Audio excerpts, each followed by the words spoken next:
کوئی وجہ نہیں ہے کہ گولی اہتمام کے ساتھ میں کھائے، دوا صحیح کھائے، اور لکھنے والا ڈاکٹر صحیح مرض کو پہچان کر ڈاکٹر گولی بھی لکھے، لیکن دنیا میں کوئی مریض ایسا ہو کہ جو بے فکر ہو کہ میں گولی کھا چکا ہوں، اچھے ڈاکٹر کو بتا چکا ہوں، لیکن بعد میں اگر صحت نہ مل رہی ہو تو آدمی فکر مند ہو جاتا ہے اور سوچتا ہے گولی صحیح تھی، ڈاکٹر صحیح تھا، لیکن بات یہ ہے کہ مرض کچھ اور تھا۔ رمضان المبارک میں ہماری زندگیوں کے اندر میں جو کچھ اعمال، جو کچھ روزے اور جو کچھ تراویح، جو کچھ تلاوتیں ہوئی ہیں، اس کے بدلے میں کیا دنیا میں صرف ایک دن کے عید الفطر کی خوشیاں مل گئی، یا پھر یہ ہے کہ اللہ تبارک و تعالیٰ نے وہ عبادتیں اور وہ روزے، وہ نمازیں، وہ تراویح، وہ قرآن پاک کی تلاوت، کیا اس کا بدلہ صرف ایک دن عید الفطر کی صورت میں دے کر ختم کر دیا؟ میرے دوستوں، میرے بھائیوں، قرآن مجید اللہ تبارک و تعالیٰ یہ ارشاد فرماتے ہیں کہ وہ تو سیمپل کے لیے، علامت کے لیے تھا کہ عید کی خوشیاں تمہیں یہ محسوس ہو جائیں کہ ہم خوش ہوتے ہوں تو کیسی خوشیاں تمہارے دل کو مسرت اور سربتوں کی دیتے ہیں، اس کا ادنا اندازہ تم احساس پیدا کرنے والے بن جاؤ کہ اس دن اللہ تبارک و تعالیٰ اپنے بندوں کو حکم فرماتا ہے کہ تم خوشیاں مناؤ، لیکن دوسرے دن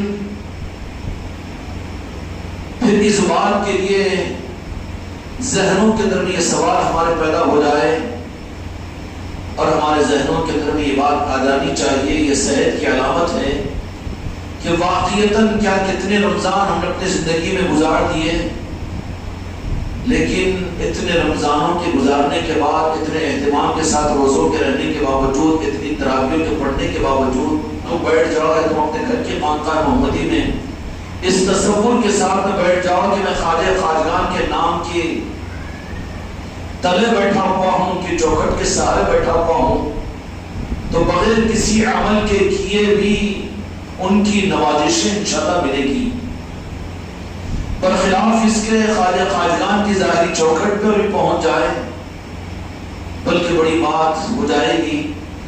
بغیر طلب کے ساتھ میں کاسے دل کو بچھانے کے رخ اور مزاج کو نہ سمجھ کر آدمی کعبۃ اللہ پر بھی پہنچ جائے، حج کے لیے بھی پہنچ جائے، لیکن وہاں پر اگر دل کے رخ کو اگر ہم نے کاسے دل کو بنانے کی کوشش نہیں کی تو جا کر آنے کے بعد میں بھی وہ دنیا ہی کے تذکرے کرے گا کہ وہاں کے پنکھے ایسے، وہاں کی لائٹ ایسی، وہاں کی سڑکیں ایسی، اور وہاں کے محلے ایسے، وہاں کے لوگ ایسے۔ اے پاگل، ان کو دیکھنے کے لیے تو گیا تھا، تیرا مقصد تو بیکار ہو گیا تھا، تجھے تو میرے مصطفیٰ حج کے عنوان پر یا اللہ تبارک و تعالیٰ نے اپنے طواف کعبہ کے لیے اس لیے بلایا تھا کہ وہاں پر گھر کا دیدار نہیں بلکہ گھر والے کی دید کرنے کی خواہش تیری ہونی چاہیے، اور گھر والے کی دید کی صلاحیت نہ ہو تو جن کو اللہ نے اپنا محبوب بنایا کم از کم اس کے محبوب کی چاہت تو تیرے اندر پیدا ہونی چاہیے تھی۔ اگر یہ چاہتوں کے ساتھ میں اگر یہ تربیت کا نظام امت کو اگر مل جائے تو آج جتنی عبادتیں تمہارے میرے درمیان میں ہیں، جتنا جس درجے کا علم تمہارے میرے پاس میں ہے، اس میں کوئی ایسا نہیں ہوگا کہ جو کلمہ نہ جانتا ہو۔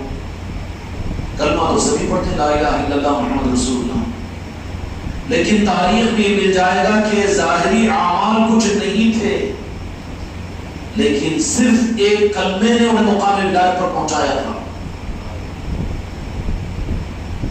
ہمارے دستگیر صاحب کو اللہ تعالیٰ ان کے حج کی سفر میں آسانی کی عطا فرمائے جا رہے ہیں، عصر سے پہلے ملاقات کے لیے آئے تھے سر سننے کے افروز کے والی، تو انہوں نے بات میں ایک جملہ یہ کہا کہ کچھ نہیں تھا لیکن پکے لوگ ایسے تھے پہلے کے کہ صرف ان کے پاس میں ان کا پیر لفظ اللہ دے دیتا تو اللہ تک پہنچ جاتے تھے۔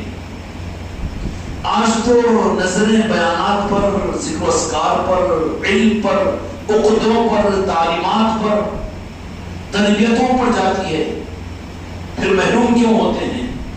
محروم ہونے کی وجہ یہ ہے کہ خانقاہوں میں رہ کر محروم ہو جائیں گے، سمندر میں رہ کر محروم ہو جاتے ہیں، وہ پیاسے کہ جو اپنی خودی سے اپنی پیاس کو بجھانا نہ چاہے. اگر آدمی کے اندر میں سچی پیاس ہو تو وہ تو کسی راستے چلتے والے آدمی سے بھی پانی مانگ کر پی لے گا، اپنی پیاس کو بجھا لے گا. تو دستگیر صاحب نے یہ بات کہی کہ پہلے تو منزلیں پیر کامل آ کر ان کو اس زمانے کے اندر میں، ہمارے 15ویں صدی میں فکروں کے زمانے میں چونکہ ماحول بڑا خطرناک اور بڑا ویریسیبل ہو چکا ہے کہ اس مجلس سے اٹھ کر جاؤ تو وسوسے یہیں سے گھرنا شروع کریں گے. اگر کچھ زیادہ اہمیتوں کو مجلس کی ظاہر کرنا شروع کر تو کتنے حاصل مسجد کے سیڑھیوں کے باہر تمہیں مل جائیں گے. اور تم اپنے گھروں کے اندر میں چلے جاؤ تو تمہاری برادری، تمہارے بیوی بچوں کے اندر میں ایسے کتنے لوگ کہ یہ کہے گا خانقاہ کا نظام، یہ کہے گی پیر پرستی کا نظام، یہ کہے گا سلسلہ چشتیہ کا نظام. یہ کیا اتنا ضروری ہے کہ فرض نماز کافی نہیں ہے کیا؟ رمضان کے روزے کافی نہیں ہے کیا؟ یہ وائرس اور یہ جراثیم بہت دور نہیں ہے، بلکہ اس میں تو ہمارا گھرے ہوئے ہیں. اس لیے جیسا مرض ہوتا ہے ویسا علاج خدا کی سنت ہے. بعض لوگوں کے ذہن میں آتا ہے کہ بھائی مرید بنتے ہیں، ٹھیک ہے، معاملات دے دو، ان کو کی جگہ رہنے دو، روزانہ کے خانقاہوں کی حاضری، روزانہ کی محفلیں، روزانہ کی مجلسیں اور روزانہ کے یہ نظام اور اپنے گھر کے خانقاہ محمدی میں یہ نظام اور یہ ساری مصروفیتیں اتنا کیوں؟ اس کے بجائے تو میری مریدی کے نظاموں کے اندر بہت ہلکا نظام بھی چل سکتا ہے. نہیں، اس زمانے میں خطرات اور اس زمانے کے اندر امراض اور اس زمانے میں وبا ایسی ہے. پہلے کے مرید کامل ان پیروں کے صرف ایک لفظ اللہ کو لے کر اللہ تک پہنچ جاتے تھے. اس کی وجہ کیا تھی؟ کہ نہ ان کے پاس میں شک تھا، نہ ان کے پاس میں حجاب تھا، اور نہ ان کے پاس میں بے اعتمادی تھی، نہ وسوسے تھے. آج تو مرید اس تمنا کے اندر میں رہتا ہے کہ میرے پیر سے بھی کوئی کرامت آ جانا، ظاہر ہو جانا. تو پھر وہ تو مرید کہاں ہے کہ جس پیر پر تو نے ابھی یہ شک کیا کہ ان کی میں کرامت کو اپنی نظروں سے دیکھوں تب تو پیر مانوں، اب وہ چیز نہیں ہے تو پھر آدمی وسوسوں میں گر جاتا ہے. پھر اس کے ظرف کے اعتبار سے کرامت کس کو سمجھے گا؟ کرامت تو اس کو سمجھے گا کہ جو چیز نہیں ہونے کی ہے وہ ہو جانا، یا کوئی غیب کی بات بتلا دینا، یا بھی 5 مہینے کا حمل ہے تو نام رکھ دینا، یا نہیں تو پھر شیر پر سواری کر کر آ جانا. ان کو یہ بیان کے اعتبار سے کرامتیں سمجھے گا، ان کو یہ کرامتیں سمجھے گا. اب وہ کرامتیں، اس نے کرامت جس کو سمجھی، وہ کرامتیں تو جس کو تو کرامت سمجھ رہا ہے یہ اہل اللہ کے نہیں بلکہ دنیا کے چمتکاروں جادوگروں کے پاس ہی مل جائے گی. تو پھر کیا اس کو پیر کامل سمجھ لے گا؟ یہ تو نہیں. دنیا میں کم نہیں ہے یہ چیزیں، معیار بدل گیا ہے، فتنوں کا زمانہ ہے. اس کے لیے وہ نظام کے مرید کو مرید بنائے اور اس کو اس کے ہاتھ پر چھوڑ دے اور دھوکہ اس معنی میں دے دے کہ تو ہمارا مرید ہے، تو ہمارا خیال کر، ہم تیرا یہاں بھی، تیری قبر میں بھی، قیامت میں بھی تیرا خیال کر لیں گے. یہ نظام نہیں، بلکہ سنبھالنے کے کی تربیتوں کے نظام الگ ہوتے ہیں. کسی زمانے میں کامل بنانے کے لیے انہی خانقاہوں کی تاریخ ہے کہ مریدین کو سالہ سال تک 3 سال 5 سال اپنے علاقے سے، اپنے بیوی بچوں سے، اپنے کاروبار سے چھڑا کر اور سب کچھ کا سب کچھ داؤ پر لگا کر، وقت کے شہزادے تھے، وقت کے حکمران تھے، وقت کے بادشاہ تھے، لیکن بیوی سے، بچوں سے، سالوں سے چھڑا کر خانقاہوں کے اندر میں ایڑیاں لگواتے تھے. بنانے کے لیے وہ نظام تھے. اب آج تو نہ جانے کی وجہ سے تو یہ سہولت کے راستے پر وائرس سے وہ یہ بیمار یہ سمجھتا ہے، دم اور کھانسی والا یہ کھانسنا شروع کرتا ہے. بھئی یہ بھی کوئی پیر مریدی کا طریقہ ہے کہ روزانہ کی وجہ سے، روزانہ کی یہ معاملات، روزانہ کے خانقاہوں کو آنا اور محلوں میں جا کر مجلسوں کا کرنا، محفلوں کا کرنا اور اتنا کرنا، یہ کیا چیز ہے؟ کیوں اندھا بن گیا؟ تو اپنی تاریخ سے اگر دیکھ لیتا، زیادہ نہیں، تھوڑا سا اوپر اٹھ کر ایمانداری کے ساتھ میں، تو خانقاہوں کی تاریخ یہ تھی کہ مریدین آتے تھے لیکن جانے کے ارادے سے نہیں آتے تھے، جب بھیجا جاتا تھا تب واپس جاتے تھے۔ یہ تو اس زمانے کی رعایت کے اندر میں یہ ہے کہ بہت ہلکا پھلکا آسان نظام میرے خواجہ تاجدار سلطان وحید نے اپنے کرم سے ہم کو آپ کو عطا فرمایا، ورنہ فتنوں کا زمانہ ہے۔ پھر ماں باپ کہنا شروع کریں گے، بیوی کہنا شروع کر دے گی کہ جادو کر دیے، پاگل بنا دیے، پیر پیر کے پیچھے لگے، خانقاہ خانقاہ کے پیچھے لگے، اور خواہ مخواہ کے ایسے الزامات۔ اچھا جن کو تیرا الزام یہ ہو، اس کے علاوہ بھی تو تیری اولاد ہے، وہ کتنی فرم بردار ہے، کہ تم سے خوش ہے، یہ بھی تو سوچ۔ پھر لے دے کے کچھ امید بنے گی تو کہاں بنے گی؟ اگر کچھ امید کر سکے گا تو دیانتداری کے ساتھ میں کہاں کر سکے گا کہ جہاں پر تربیت ہوگی، جہاں پر سمجھایا جائے گا، امید تو وہیں پر بنے گی۔ اس کا تو وہ کوئی بھروسہ نہیں کہ وہ پرندہ ہے کہ کہاں اڑ کر چلا جائے گا، لیکن جس نے ادب اور عظمت سیکھی ہوگی، طریقہ سیکھا ہوگا، ادب سیکھا ہوگا، اور جن کی تربیتیں ہوئی ہوگی، لا محالہ تو اسی سے تو یہ امید کرے گا۔ خانقاہوں کا نظام تربیت کے لیے جن کو بنا کر دنیا کے سامنے پیش کرنا ہوتا تھا، ان کو تو سالہ سال اپنی خانقاہوں میں، خانقاہ کی خدمت میں نہیں بلکہ جن کو جتنا باکمال بنانا ہوتا، پیر کامل ان کو اپنی خدمت کے لیے استعمال کرتا تھا، اپنی خدمت کے لیے نہیں۔ ارے ماں باپ کی خدمت تو ثواب ہو جائے گا، اور وہ کام تو یہ ہو جائے گا، نہیں، ثواب کے لیے مرید کو استعمال نہیں کیا جاتا۔ اور پھر راہ ولایت ثواب کے نظام کا نظام نہیں ہے، ثواب کے لیے تو دوسرے بہت سے نظام ہے دنیا میں کہ ثواب حاصل کرو، جنت پہ چلے جاؤ، جہنم سے بچ جاؤ۔ طریقت کا نظام ثواب کی لالچ کا نظام نہیں ہے، بلکہ یہاں پر تو کچھ بننے کا نظام ہے۔ اس لیے بنانے کی بات جہاں پر آتی ہے، اس کا صرف اگر دیکھا جائے گا تو وہ اگر اس کی طبیعت میں تکبر ہے، انانیت ہے، اس کی تکبر کے اندر میں اپنے علم کا ذام ہے اور اپنا فخر ہے، اور اپنے بارے کے اندر میں اپنی خوش فہمی میں مبتلا ہونے والا کہ میں تو خلیفہ بننے کے قابل ہوں اگر مجھے صرف مرید بنایا گیا، یا تو میں اس قابل ہوں کہ مجھے سامنے بٹھایا جائے اور پھر مجھے پیچھے بٹھا دیا جا رہا ہے، مجھے نہیں پوچھا جا رہا ہے، تو اس کے تکبر کو پہلے ختم کرنا پڑے گا۔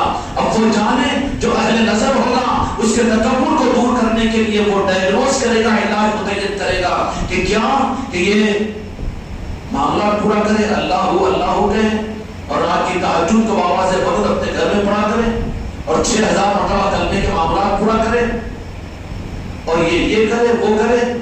ارے یہ سب تو اس کا قلب تو ابھی روحانیت پروف بنا ہوا ہے، تکبر کی وجہ سے وہ اپنے کو بہت اچھا سمجھنے والا ہے، اس کو تو ضروری ہے کہ اس کے تکبر کو ختم کرے۔ اب تکبر ختم ہو وہ تو ڈاکٹر جانے مرض کو، اب تکبر کو ختم، تکبر ختم کرنے کی کیا ضرورت ہے؟ فضیلتیں سناؤ اور اعمال دے دو، معاملات دے دو اس کو، اور اوپر کا اوپر ماشاءاللہ یہ خلیفہ صاحب، اور اس کو یہ پگڑی بن دو، اور اس کو وہ اوپا پہنا دو، اور اس کو یہ پھول کا ہار ڈال دو، اس سے تو اور متکبر بنے گا۔ اس کے لیے کیا کروایا جائے گا؟ اگر کوئی اہل نظر ہوگا تو اس کے تکبر کا علاج پہلے کرنے کے لیے اس کو اتنا دھڑکائے گا، اتنا جھڑکائے گا، اور اس کو اتنا دور کرے گا، اور اس کو اتنا رگڑوائے گا۔ ہمارے سلسلے کے بزرگوں کے اندر میں شاہ عبد القدوس گنگوئی رحمۃ اللہ علیہ اور ان کے پیر و مرشد عبد القدوس گنگوئی رحمۃ اللہ علیہ کے خلیفہ ان امانتوں کو لے کر وہ پڑوس کے شہر، پڑوس کے ملک میں چلے گئے۔ ان کی دادی ماں نے یہ کہا کہ اصل امانت خلافت کی تو اب وہاں پر ہے۔ بودرے کے اندر میں چونکہ شہزادے تھے، سادات تھے، تمنا پیدا ہوئی ایک وقت آنے کے بعد میں، اس لیے میرے بچوں جن کی عمریں 40 سال تک نہیں پہنچی، اس سے پہلے سلاسل میں داخل کروا دو، کیونکہ 40 سال کے بعد کی عمر میں بہتنے کی زیادہ خدشات ہوتی ہیں۔ جن کی عمریں 40 سال سے کم ہیں ان کی گاڑی کو لائٹ پر لگوا دو، تو پھر بہت آسانی کے ساتھ ان کی تربیتوں کے نظام قابو میں آ سکتے ہیں۔ اس کے بعد سوچ و فکر کے، عقیدوں کے یہ سارے بولٹ جام ہو جاتے ہیں،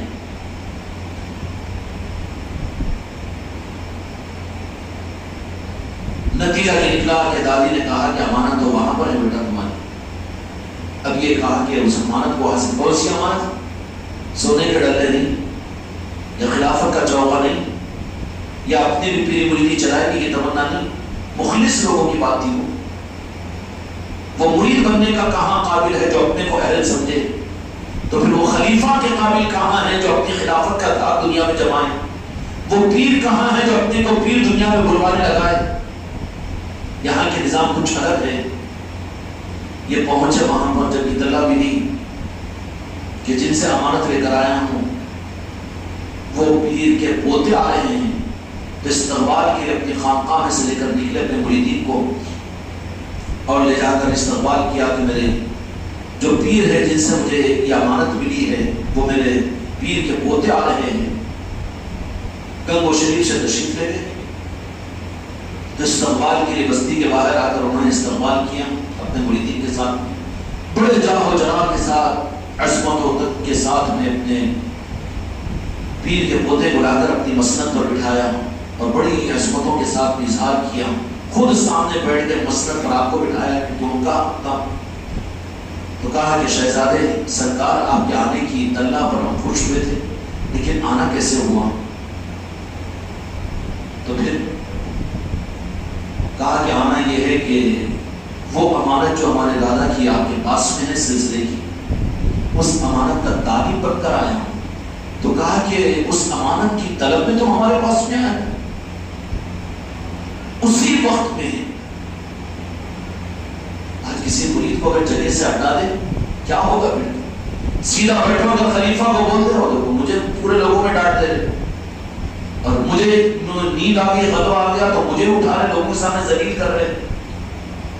جو اپنے کو اس راہ کے اندر میں ذلیل کر رہے ہیں سمجھ رہا ہو تو وہ ذلیل ہے، اس راستے کے قابل نہیں ہے. یہاں تو عزت اسے ملے گی جو اپنے آپ کو ذلیل کرنا چاہے.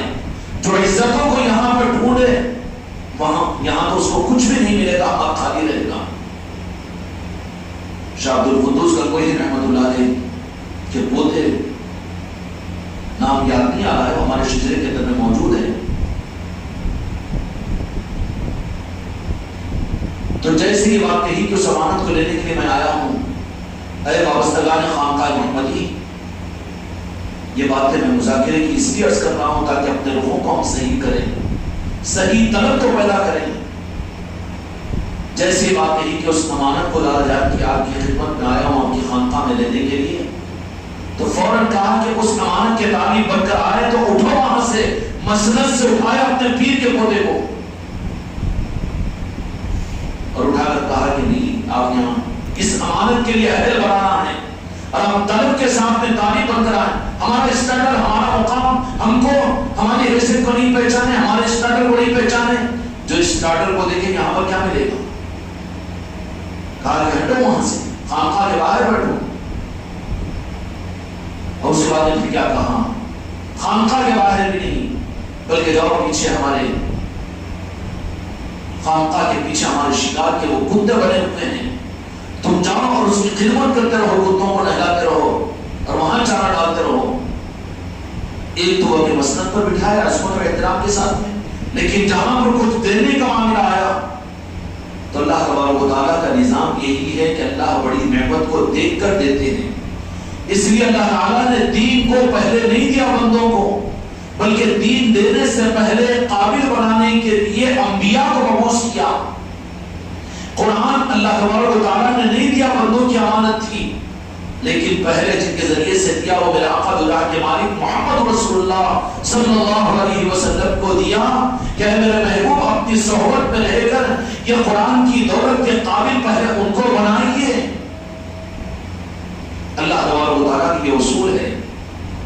یہ گمراہیت کا رخ ہوتا ہے کہ آدمی علم کو دین سمجھ لیتا ہے، عمل کو دین سمجھ لیتا ہے، روزے کو نماز کو دین سمجھ لیتا ہے.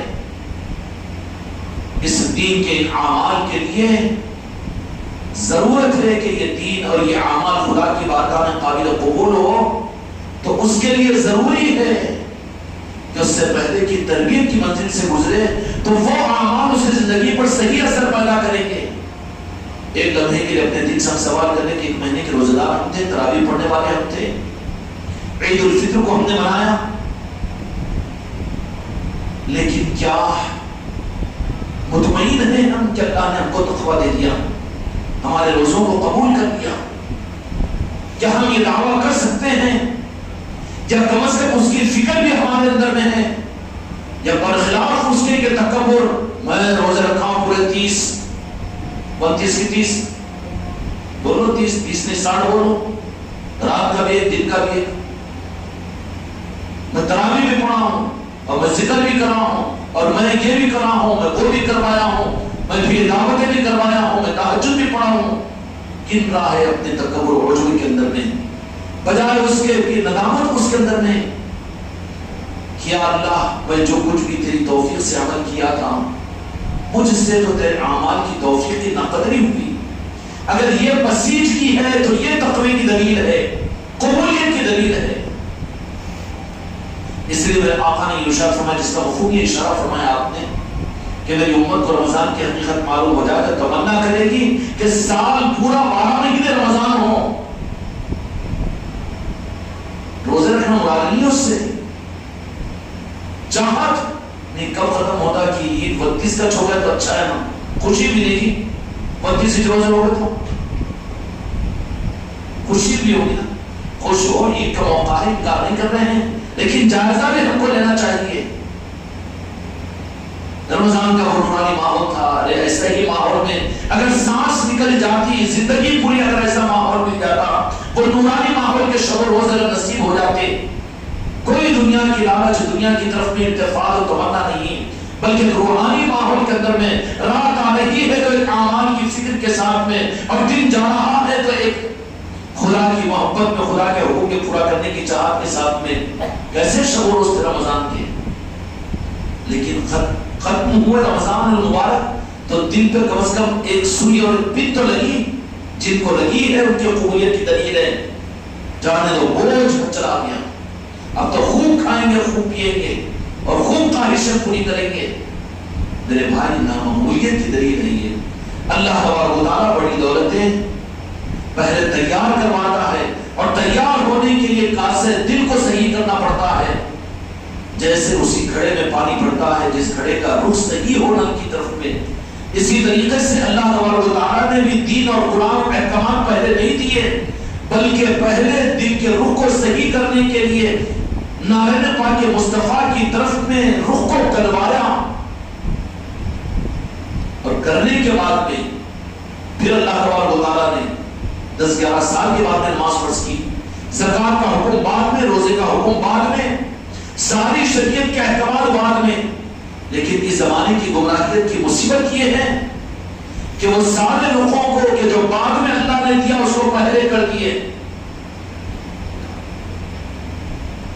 اور جو پہلے لینا چاہیے تھا اس چیز کو سوچ و فکر تک نہیں ہے۔ تو ایسے ہی ہے کہ جیسے آپ یہ تصور کرتے ہیں کہ جمعہ کے دن کی بڑی فضیلت ہے، آج کی نماز تو بغیر وضو کی بھی پڑھ لو تو خوش قبول ہو جائے گی۔ عام دنوں میں تو وضو کے ساتھ نماز پڑھنا، لکھنا، جمعہ کی فضیلت ہے، بغیر وضو کے نماز پڑھ لیں گے، اللہ قبول کرنے والا، اللہ قبول چلتا کیا جی، قانون نہیں ہے اس کا، وضو شرط ہے۔ ایسے ہی میرے آقا کی ٹوٹ کر قلب سے محبت اور اپنے دل کے روح کو ہر لمحے نارائن پاک مصطفیٰ کی طرف میں کرنا، یہ دین کا وضو ہے۔ اس کے بغیر نماز قبول نہیں، اس کے بغیر روزہ قبول نہیں، اس کے بغیر شریعت پر چلنا قبول نہیں۔ اگر چلنا قبول ہوتا اور نماز قبول ہوتی تو پھر قرآن حدیث کے اندر مجھے یہ بتائیے کہ عمل کرنے والے بھی جہنم میں داخل کیے جائیں گے۔ فویل للمصلین الذین هم عن صلاتهم ساہون۔ پھر کیوں؟ اس لیے کہ قبولیت نہیں، بغیر وضو کی نماز تھی۔ وضو کیا ہے؟ اپنے کاسے دل کو نارائن پاک مصطفیٰ کی طرف میں کرنا، اور میرے آقا کی محبت کو اپنی سانسوں سے زیادہ اپنے دل کے اندر محسوس کرنا، ہر لمحے روح کو میرے آقا کی نارائن پاک کی طرف میں کہ میں ان کا نام لیوا ہوں اور ان کی محبت میرا سرمایہ ہے۔ یہ وضو ہی نہیں ہوا نمازوں کی طرف میں لگا دیں، یہ وضو ہی نہیں ہوا بڑی عبادتوں کی طرف میں لگا دیں، اور سامنے آ جائے کہ ہم مرید ہے، ہم خلیفہ ہے، ہم پیر ہے۔ میرے دوستوں، میرے بھائیوں اور میرے عزیزوں، تربیت کی پہلے ضرورت ہوتی ہے۔ تربیت کی منزلوں سے گزرنے کے بعد میں تربیت کی وقفے کے اندر میں آدمی کو برداشت کرنا پڑتا ہے. علاج کے لیے اگر جاؤ تو ڈاکٹر کا دیا ہوا ٹریٹمنٹ، بیڈ پر سو کر لو، کرپٹ مت لو، بیٹھو مت، وہ سب کچھ برداشت کرنا پڑتا ہے علاج کے لیے. ایسے ہی تربیت ہے. جب تمہارا میرا دل اگر مطمئن ہو جائے کہ زندگی کے آخری سانس کی خواہش اس میں آقا کی مسکراہٹ ہے، خدا کی قسم پھر تو اطمینان لے لینا. اس سے پہلے تو نہیں، کیونکہ وضو نہیں ہوا ہے ابھی. دین اور شریعت خدا کی بارگاہ میں قبولیت کے مقام پر نہیں پہنچے گی. اگر پہنچنا ہوتا شریعت شریعت ہی کی بات اور دین دین ہی کی بات کہی جاتی ہے. یہ سنت ہے، وہ اعمال ہے، ٹھیک ہے، اس کا انکار نہیں ہے، لیکن اس سے پہلے بھی تو میرے آقا کی محبت پہلے اللہ تعالیٰ نے دیا امت کو، جن کے دین کو خدا پاک نے کوالٹی والا قرآن مجید کے اندر بیان کیا ہے. ان کو دین اور شریعت بعد میں دیا، میرے مصطفیٰ پر فریفتگی پہلے دیا. والسابقون الاولون من المہاجرین والانصار والذین اتبعوهم بالاحسان. ان صحابہ کرام کے بارے میں سورۃ توبہ کی آیت شریفہ ہے کہ جنہوں نے ایمان صادق اور اول میں قبول کیا، والذین اتبعوهم بالاحسان، اور ان کی نقل میں جو تابعداری کریں گے، تابعدار بنیں گے، رضی اللہ عنہ و رسول اللہ کے پاس ان کا دین قابل قبول ہوگا. صحابہ اکرام رضوان اللہ تعالی علیہم کا دیندار، نمازی، روزے دار، زکات دینے والے، حج کرنے والے اور دین کی خدمت کرنے والے، دین کی تبلیغ کرنے والے، دین کو پہنچانے والے، بلغوا عنی ولو آیا، یہ عمل کو پورا کرنے والے، واعظ و نصیحت تقریر کرنے والے بعد میں. لیکن صحابہ کی پہچان، ہر صحابی کی پہچان یہ تھی کہ ان کی پہلی پہچان یہ کہ وہ ہر لمحے اپنے آپ کو میرے آقا کی منشا پر قربان کرنا چاہتے تھے. جہاز سے واپس ہو رہے ہیں، چہروں کے اوپر مسکراہٹ نہیں ہے کہ کامیابی ملی ہے اسلام کی. کہیں پر اگر کوئی اچھا جلسہ ہو جائے خانقاہ کا اور خوب بڑی مجلس ہو جائے، بڑا سما کی محفل ہو جائے اور کامیاب ہوا، ظاہری طور پر سمجھ لیتے ہیں، خوش ہو جائیے، یہ بھی اچھی چیز ہے کہ اچھی چیز پر خوش ہو رہے ہیں، لیکن مقصد کتنا پورا ہوا؟ مقصد اگر پورا نہیں ہوا تو تیرا مقصد تو پورا ہو گیا، لیکن جو اصل کا مقصد ہے وہ تو پورا نہیں ہوا. جہاں سے واپس ہو رہے ہیں، چہرے کے اوپر خوشی کے اظہار نہیں ہے. کہا کہ اسلام کی فتح ہوئی، اسلام کو کامیابی ملی اور آپ کے چہرے کے اوپر خوشی اور مسرت نہیں. اسلام کو کامیابی ملی لیکن میرے مقصد کو کامیابی نہیں ملی، اس لیے کہ میں جہاد میں گیا اس لیے تھا کہ میں میرے مصطفیٰ کے نام پر شہید ہو جاؤں. راہ طریقت کھیل و تماشا نہیں ہے. بالحوث اسلام میں پاؤں نہ رکھیے، یہ رہ گزر عام نہیں ہے. یہاں پر تو ان منزلوں کو نظروں کے سامنے رکھ کر اپنی چتا کو خود آگ لگانا پڑتا ہے، اپنے پر خود کو نگران بننا پڑتا ہے اور خود کو برباد کرنے کے حوصلے اپنے اندر پیدا کرنا پڑتا ہے، اپنی عزتوں کو ملیامین کرنے اور اپنے ارادے سے کرنا پڑتا ہے. تب کہیں جا کر وہ دانا جو گھل مل جائے زمین میں تو اسی سے وہ باہر دنیا میں وجود میں آئے گی.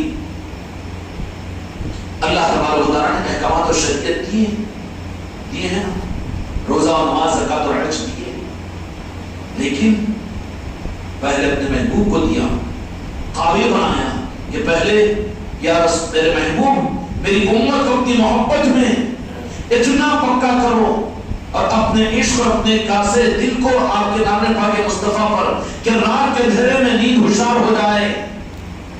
تو وہ صحابی سردی کی ٹھٹراتی ہوئی راتوں میں ڈبل لحاف لے کر نہیں سوتا، بلکہ یہ عشق کا معیار ہے میرے دوستوں. اچھی مجلسوں میں واہ اور یہاں کا کہہ دینا اور نعتوں کو سن کر 10-20 روپے 100-200 1000 2000 10-20 ہزار روپے خرچ کر دینا، یہ بھی محبت کا روح ہے، اظہار کا اس سے انکار نہیں ہے، لیکن عشق اصل میں جو ہوتا ہے قلب اور دل سے وہ کچھ اور ہے. اللہ تعالیٰ اس کے سمجھنے کی اور اس کے حاصل کرنے کی کم از کم ہمارے دلوں میں تمنائیں پیدا کرے. یہ کھیل اور تماشے کا نظام نہیں ہے، یہاں پر تو دل کا سودا ہے. اپنی کروٹوں میں میرے مصطفیٰ کی یاد بس جائے، نہ دل لگے کسی طرف پہ، دل تو دے دے دل والوں کو نام پاک مصطفیٰ کے لیے. جہاز سے واپس ہو رہے ہیں، بہت سے کامیابی کے بین بجا رہے ہیں، دف بجا رہے ہیں، لیکن چہرے پر اتراؤ محسوس کیا تو کہا کہ کیوں؟ تو بولے کہ اسلام کو تو کامیابی ملی، فتح فاتحانہ داخل ہو رہے ہیں، لیکن مجھے کامیابی نہیں ملی۔ تو کہا کہ تمہاری کامیابی کیا تھی؟ کہ میری کامیابی تو یہ تھی کہ میرے مصطفیٰ کے نام پر میں شہید ہو جاتا ہوں۔ یہاں تو ہم نیبو پانی اپنے کاروبار اپنے دنیا کے بنانے کی تمناؤں میں خانقاہوں کو آتے ہیں، پیر کے مرید بنتے ہی اس لیے ہیں، اور یہاں پر تو ہم عہدے اور مقامات کے چکر میں رہتے ہیں کہ مرید کب خلیفہ بنا دیا جائے گا، اور خلافت سے پھر کب اجازت دے دی جائے گی، اور پھر کیسا ہو جائے گا اور کیا ہو جائے گا۔ نہیں، اس راستے کے مسافر بننے کے قابل نہیں رہے، اس لیے اپنے روح کو روکنا چاہیے وہاں پر، اور روک کر اپنی تربیت پر ہم کو زیادہ نظر دینی چاہیے۔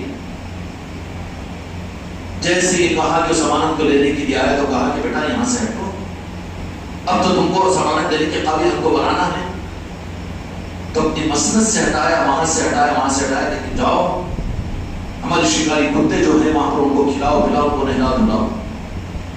اب وہ پیر زادے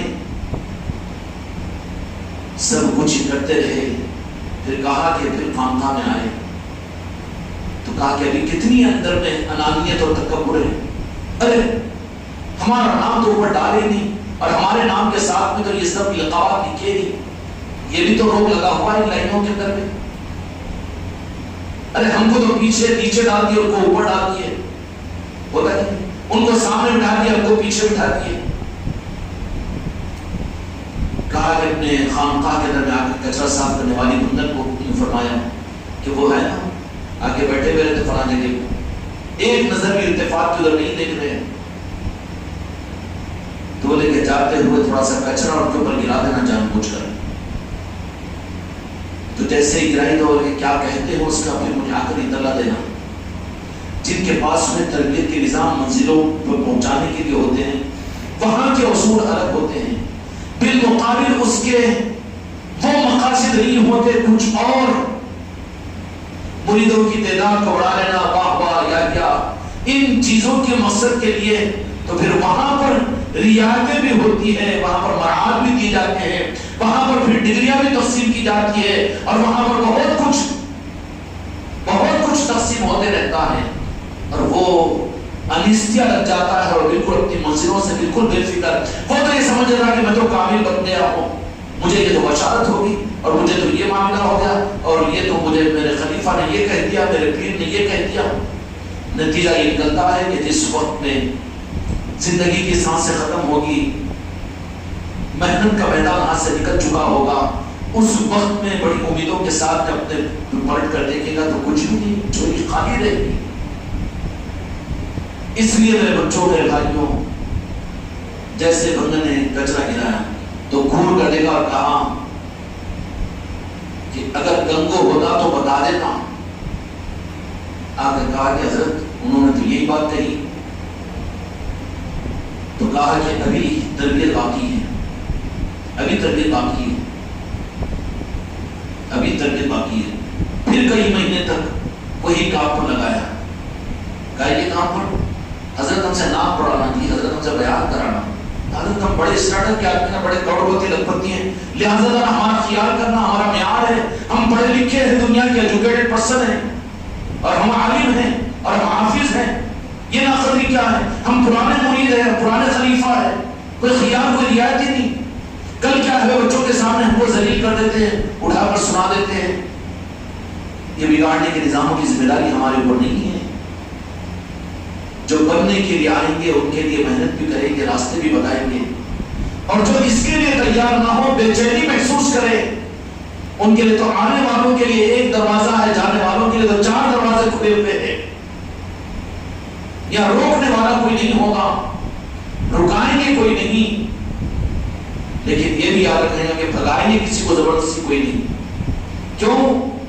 اس لیے کہ ہم بلا نہیں رہے ہیں، بلکہ ہم تو یہ سمجھتے ہیں کہ میرے آقاؤں کی طرف سے خواجہ خواجگان کی طرف سے، اولیاء کی طرف سے قسم کھا کر مسجد کے اندر میں بات مسجد کے ممبر پر کہہ سکتا ہوں کہ یہاں پر آنے والوں میں اکثر وہ تمہاری ترغیب کی وجہ سے، تمہارے پیر کی عظمتوں کی وجہ سے، تمہاری گیدرنگ کی وجہ سے نہیں آئے، بلکہ کسی کو راجہ شاہ ولی نے خود بشارت میں بھیجا، کسی کو غوث الاعظم نے بھیجا، کسی کو غریب نواز نے بھیجا، اور کسی کو تاج الاولیاء نے بھیجا۔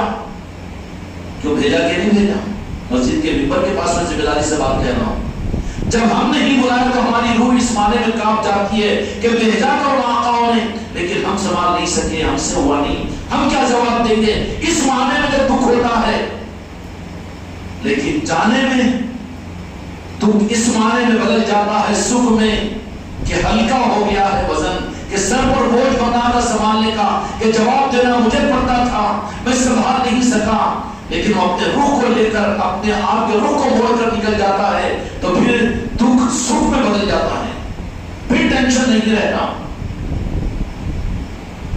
نتیجہ یہ نکلا کہ پھر ایک مرتبہ شکار کے لیے تو کہا کہ آج ہمارے شکاری کتوں کے ساتھ بھی یہ بھی جائیں گے۔ چنانچہ کہا کہ کتے چھوٹنے نہ پائیں اور گلے میں رسی ڈال دیا، شکاری کتے۔ میرے بھائی بولنے کی جرات نہیں ہو سکتی، وہ بڑے لوگ تھے، بڑا ظرف تھا، وہ زمانہ خیر کا زمانہ تھا، حق کی سچی طرف ان کے اندر میں تھی، اور زمانے حق کے قریب وہ تھے۔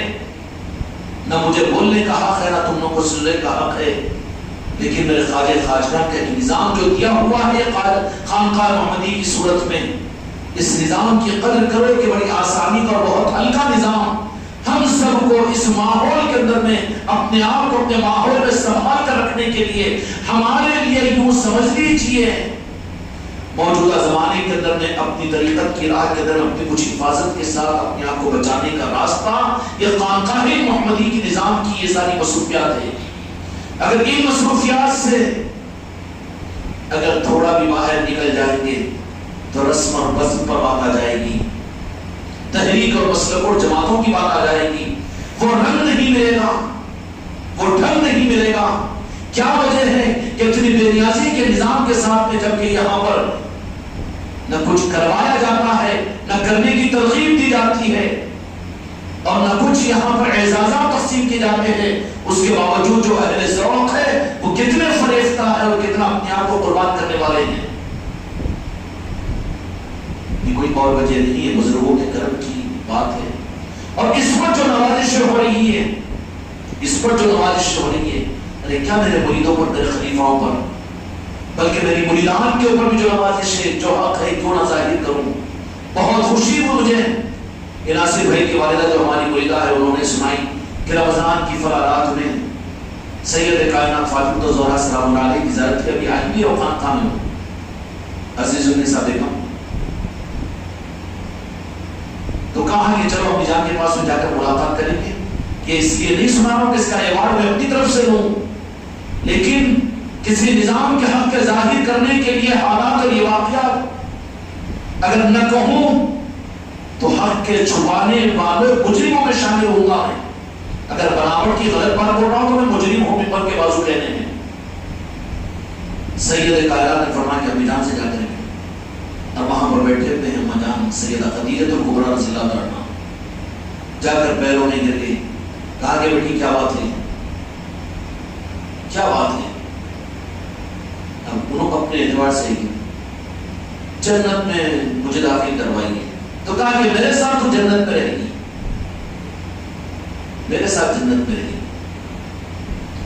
یہ نوازشیں نعوذ باللہ کہ ٹی وی کے اسکرین کی بات نہیں بول رہا ہوں میں، اب یہ موجود ہے، اب معلوم ہے ایسے ہزاروں واقعات۔ یہاں تو شک آنا شروع ہوتا ہے کہ یہ کیا ہے، ایسا نظام جو نظروں میں بھی نہیں پڑتا، اس کے اوپر ایسی ایسی بڑی بڑی نوازشوں کی بشارتیں سنانے کی ہم کو ضرورت نہیں ہے۔ ہمارا نظام صرف سنا کر مریدوں کو چارہ ڈالنے کا نظام نہیں ہے خانقاہ محمدی میں، بلکہ یہاں پر تو کاسے دل کو طلب کے لیے آگے بڑھا کر، کیوں کہ تمہاری طلب ان لائنوں کے اندر میں تمہیں دلائے گی، اور تم میرے آقاؤں کی طرف سے نوازے جانے کے لیے اپنے دل کو تیار کرو اپنی طلب اور چاہت کے ساتھ میں۔ حق کا نظام یہ تھا کہ پہلے طلب پیدا کروائی جاتی، قابل بنایا جاتا، اس کے بعد میں دیا جاتا. لیکن اس زمانے کے اندر میں دین پہلے دیا جاتا ہے، تربیت اسلام دین پہلے دیا جاتا ہے، تربیت کی بات کو بعد رکھ دی جاتی ہے. وہ خانقاہ نظام، وہ پیری مریدی کا نظام، وہ سلسلوں کا نظام، ضروری نہیں ہے نا. اپنے لیے تو قرآن و حدیث ہے، دین اور شریعت ہے. اے روزے رکھنے والے کیا تو روزے سے مطمئن ہو گیا؟ اے نماز پڑھنے والے کیا تو اپنی نماز سے مطمئن ہو گیا؟ اے دین پر چلنے والے کیا تو اپنے دین سے مطمئن ہو گیا؟ جب مطمئن اگر تو خود نہیں ہوا تو تیرے ان اعمال پر خدا پاک کیسے راضی ہوگا؟ اللہ تبارک و تعالیٰ اپنے پاس قابل قبول دین پر بندے کو مطمئن کرواتا ہے دنیا میں نقد. والذین تبعوا بالاحسان رضی اللہ عنہم ورضوا عنہ، جو ان کی سچی اتباع کرو گے اللہ ان سے راضی ہوگا اور اللہ سے راضی ہوگے. یہ صرف صحابہ کے بارے میں نہیں ہے بلکہ ان کے پیچھے چلنے والے آل علی اور آل علی کے سچے غلاموں کے لیے ہے جو سچی نیت کے ساتھ ہے. والذین تبعوا بالاحسان، احسان کی نیت کے ساتھ میں کوئی غرض نہ ہو، کوئی نیمبو پانی کا نظام نہ ہو، دنیا کے غراض نہ ہو، بلکہ صرف طلب صدق کے ساتھ میں کہ مسکراہٹ مصطفیٰ مجھے مل جائے. والذین تبعوا بالاحسان، اللہ ان سے راضی ہوگا رضی اللہ عنہ ورضوا عنہ، دل مطمئن کر دے گا. پھر کیسا مطمئن ہوگا؟ کیسا مطمئن ہوگا معلوم ہے؟ وہ بھی تو احادیث سے سمجھنے کی ضرورت ہے کہ کیسا مطمئن ہوگا. اللہ اس دین سے اس سے راضی ہو گیا. اس کی علامت کیا ہے صحابہ کی زندگی میں؟ صحابہ کی زندگی میں اس کی علامت یہ تھی اور یہ ملتی ہے حدیث کی روشنی کے اندر میں کہ وہ اپنی جان کو دے کر شہادت حاصل ہونے کے بعد میں فزت رب الکعبہ کہتے کہ رب کعبہ کی قسم میں کامیاب ہو گیا. شہید کرنے والے کہہ رہے کہ ہم تو شہید کیے اور نعوذ باللہ ہم تو قتل کیے، اور یہ کہہ رہے کہ رب کعبہ کی قسم ہم کامیاب ہو گئے. یہ ہے کہ خود کو شہید کروا کر جان کو دے کر یہ قسم کھائے کہ میں کامیاب. یہ سند ہے رضی اللہ عنہ رسول کی دنیا میں.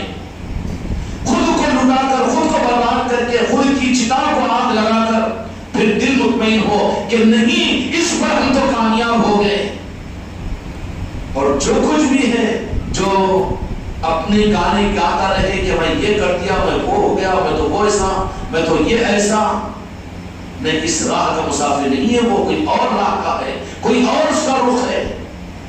جو اس راہ کا رخ ہوگا وہ تو یہی سوچے گا کہ بھی موقع نہیں ملا مجھے. خود کو برباد کرنے کے بعد میں اللہ اپنی رضا کا وہ پروانہ دیتا ہے تو زبان سے کہلوا دیتا ہے فزت رب الکعبہ کے رب کعبہ کی قسم میں تو کامیاب ہو گیا. بچنے کو کامیابی سمجھتے ہیں کہ ہم شہید ہو جانے کو. ابھی ذرا ہچکی لگی تو کہتا ہے بولے کہ لے کر چلو 108 کو بلاؤ، کہیں گے نہیں. ذرا دم چڑھا تو کرونا تو نہیں آ کے ٹیسٹ نہ کروائے، کراؤ، اس کا انکار نہیں. لیکن خدا کی رضا کی دلیل کیا ہوگی؟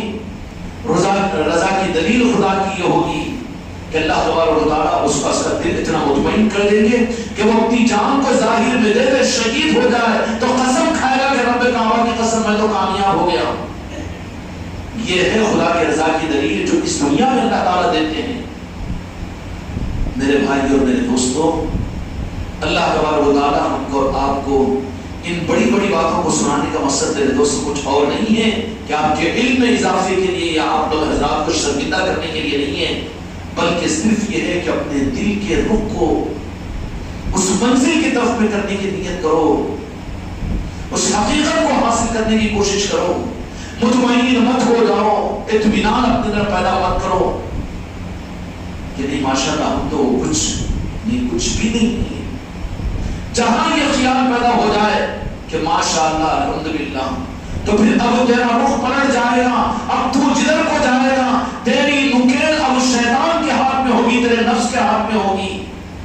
اس لیے کہ حق کے ہاتھوں سے نکلا نفس و شیطان ہی کے ہاتھ میں نکیل وہ دے دے گا.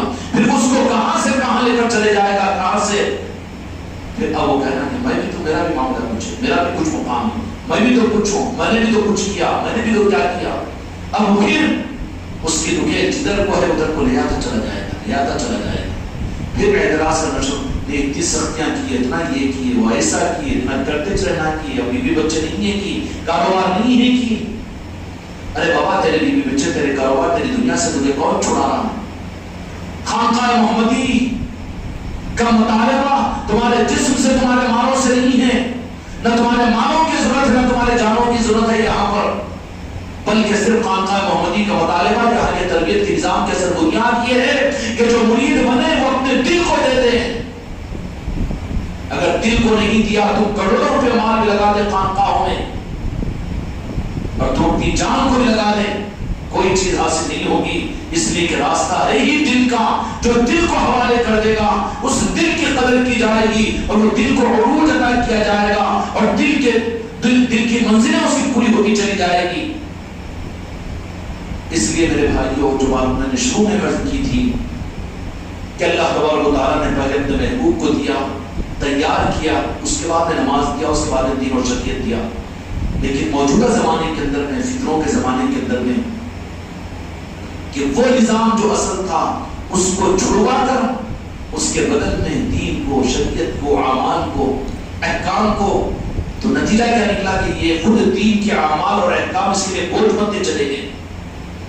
یہ اعمال کو چھوڑنے کے لیے ہیلے اور حوالے نکالنے کی کوشش کرتا ہے، روزوں سے بچنے کے لیے، زکات سے بچنے کے لیے، اپنی خواہشات پر خرچ کرنے کے لیے تو تیار، لیکن اللہ کی مرضی پر خرچ کرنے کے معاملات کے اندر بچانے کے راستے پر پھر فتویٰ لیتا ہے مفتی صاحب سے کہ اس کے بجائے یہ ہو جائے تو وہ ہو جائے، تو بچنے کے راستے پر چل رہا ہے. کیوں؟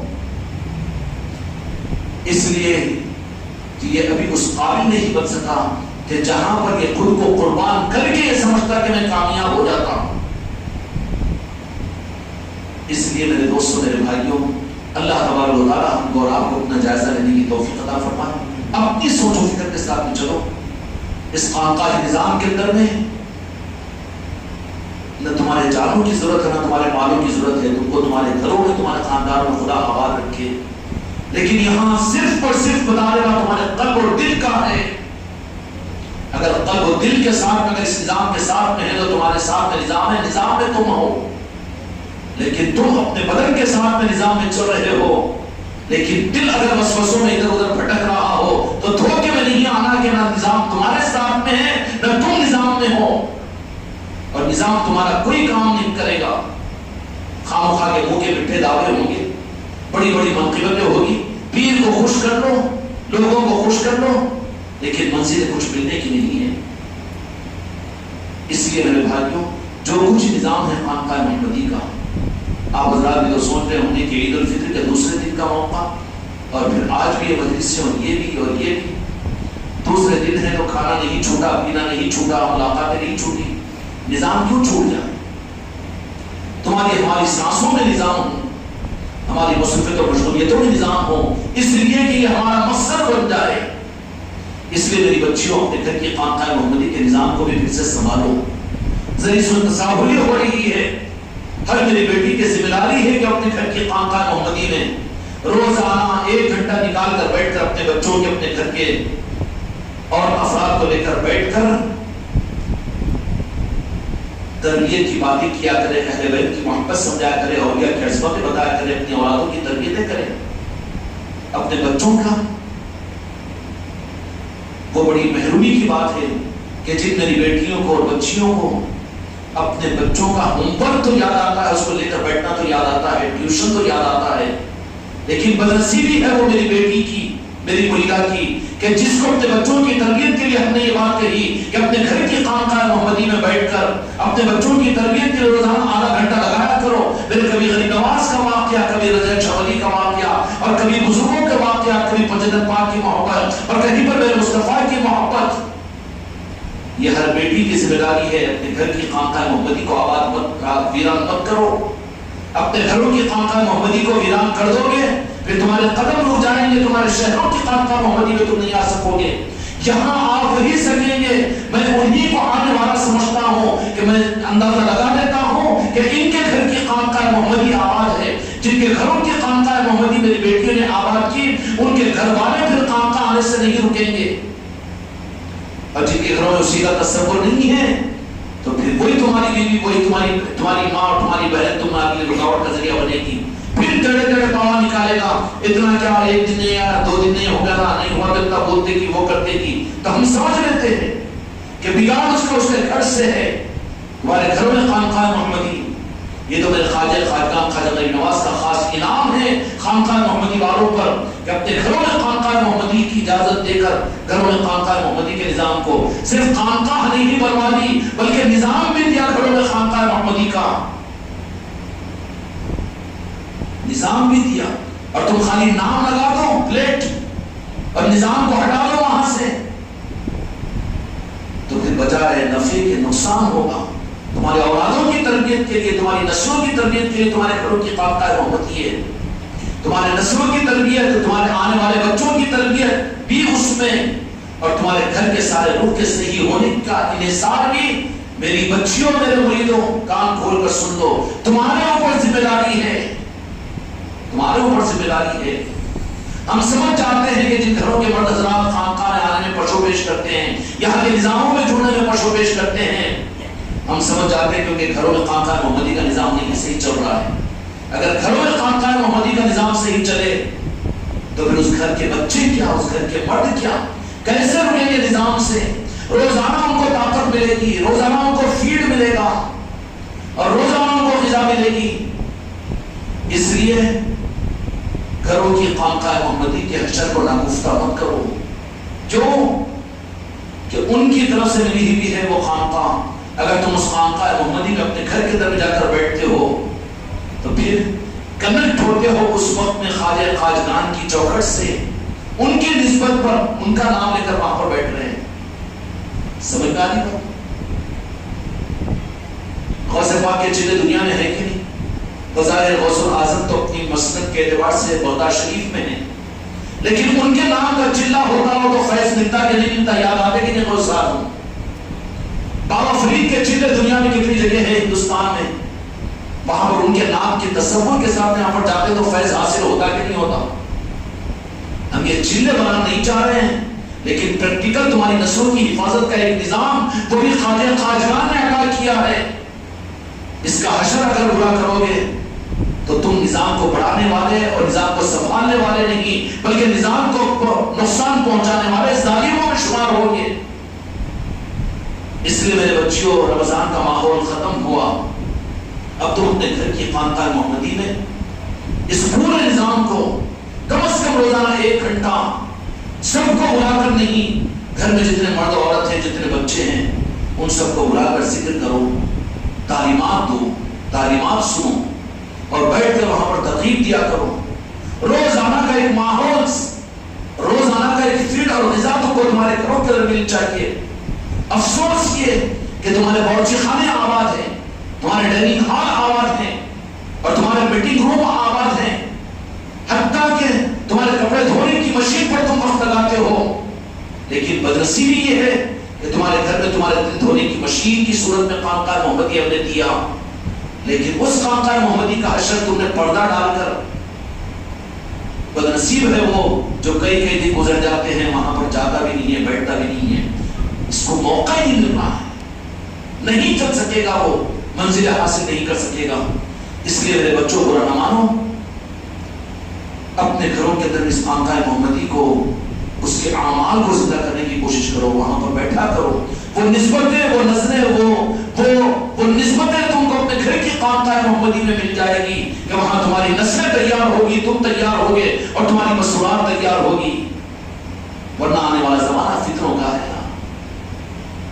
بجائے اس کے دوسرے رخ کے اوپر چلے جائیں. کیا ہے دوسرے رخ کے اوپر؟ کیوں صحیح کام ہم نے چھوڑنا کرنا بند کر دیا تو کچھ اور کام ہونے شروع ہو گئے گھروں کے اندر میں.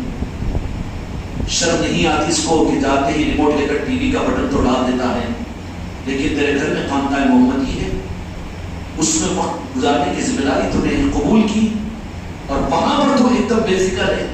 یہ غیر ذمہ داری کی بات ہوگی. اس لیے میری بیٹیاں ذمہ داری کو محسوس کریں. جن علاقوں کے اندر میں مسئولات میری بیٹیاں اپنے گھر کے خانقاہ محمدی کے نظام کو صحیح لے کر چل رہی ہے، وہاں کی رونقیں کی کچھ اور ہے،